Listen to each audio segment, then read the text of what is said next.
recapitulando a passagem dos dois discípulos na cidade de Emaús. Os dois discípulos caminhando, conversando entre si a respeito do que estava acontecendo e o que tinha acontecido. Os dois caminhando triste, talvez não tinha muitas palavras boas, tinha mais palavras negativas. Puxa vida, né? A gente pensava que era Jesus que ia remir Israel. E mataram ele, crucificaram. Puxa vida, a gente pensava que era ele que ia remir Israel. Olha só, hoje já é o terceiro dia que ele morreu na cruz e ele falou que ia ressuscitar, até agora nada. E nessa conversa, Jesus se aproxima dos dois discípulos e faz uma pergunta. Primeiro, Shalom, Shalom, tudo bem? Não, tá bem não.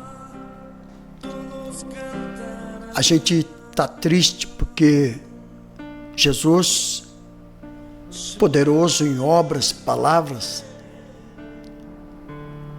e nós esperávamos que fosse ele que ia remir Israel. E hoje, o terceiro dia, nada disso tem acontecido. E Jesus, ele foi mais adiante, ele falou, mas não convinha que ele ressuscitaria no terceiro dia? Sim, mas hoje já é o terceiro dia e não aconteceu nada. E foram conversando, daqui a pouco chega na aldeia de Emaús. Jesus se faz que vai mais para frente e os dois convidam. Você não quer dormir lá em casa, comer um pão, dormir lá em casa e amanhã você continua a sua caminhada? Ah, tá, eu aceito, sim. Jesus entrou na aldeia, na casa dos dois discípulos, e na hora do partir do pão, deram a oportunidade para Jesus orar, e ele orou: Pai, a ti te agradeço.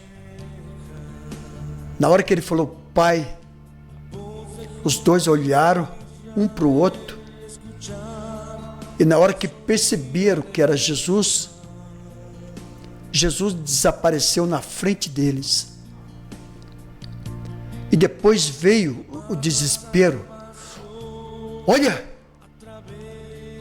era Jesus, ele ressuscitou.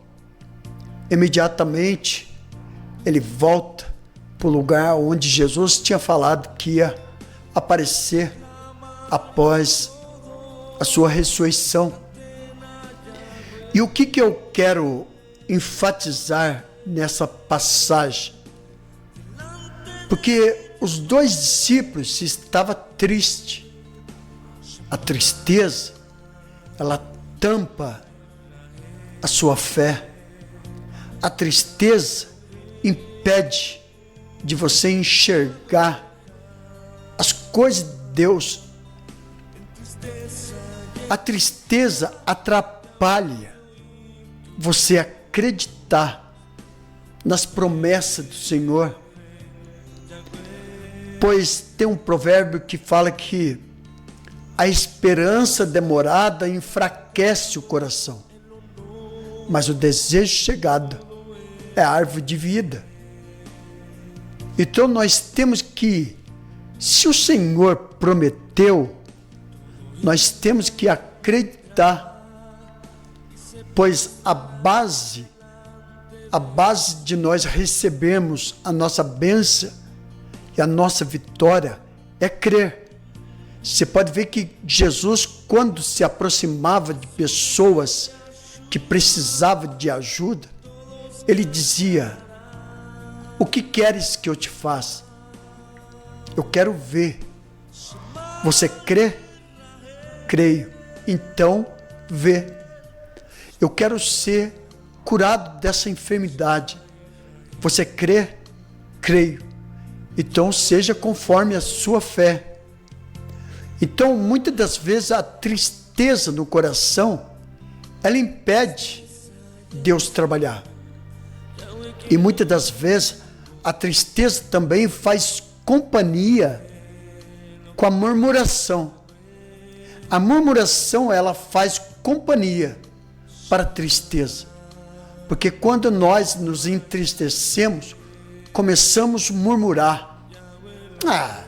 Por que Deus não faz isso? Se Deus quisesse fazer, ele fazia. É como tal fulano. Bebe e é abençoado.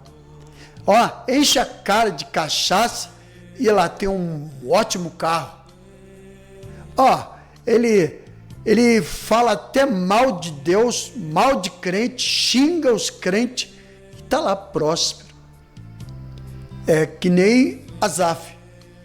Por pensar desse jeito, diz a palavra que ele falou assim: por pouco não deslizaram os meus pés, por pouco eu não me desviei da presença do Todo-Poderoso, porque eu tive inveja dos que praticam iniquidades.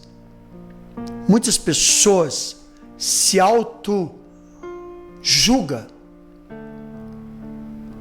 se julga por não ter alguma coisa, em vez de procurar uma solução para os seus problemas.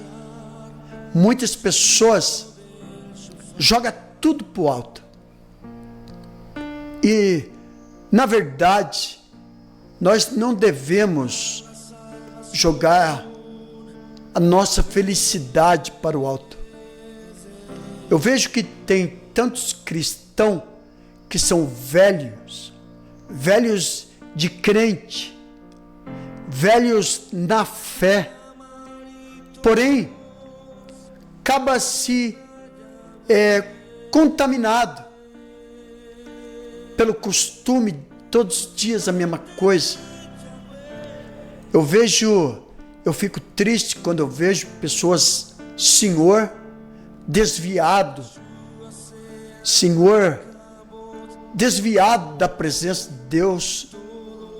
Pessoas que já estão nos 60, 70, quase 80 anos, murmurando da vida, em vez de agradecer a Deus por tudo que Deus já fez e terminar os seus dias na face da terra em paz e ir para o céu, prefere viver uma vida de lamento, de angústia. Pessoas que maldizem o tempo todo, sendo velho. Eu fico pensando, como pode uma pessoa que conheceu o Evangelho muito tempo e quando chega quase na hora de morrer, de partir para a glória, começa a avacalhar,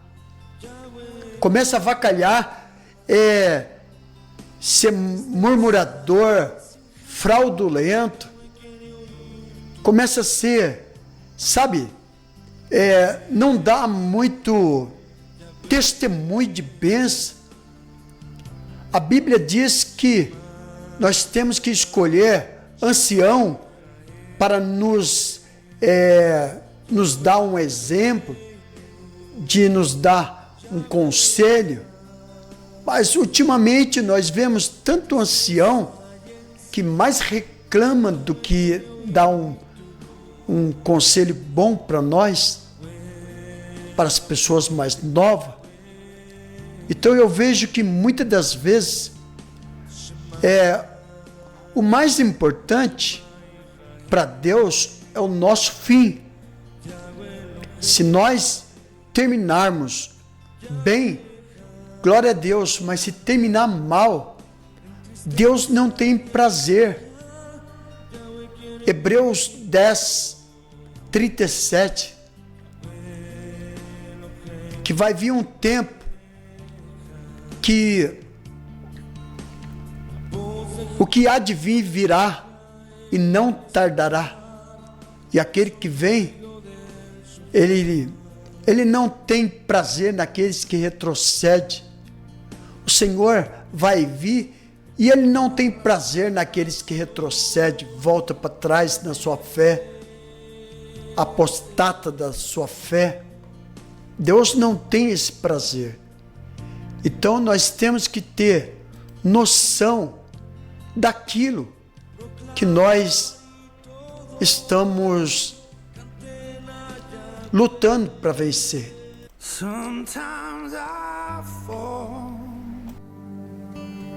Nós estamos lutando para nós herdar a terra prometida. Nós lutamos para que o Senhor venha nos abençoar todos os dias das nossas vidas.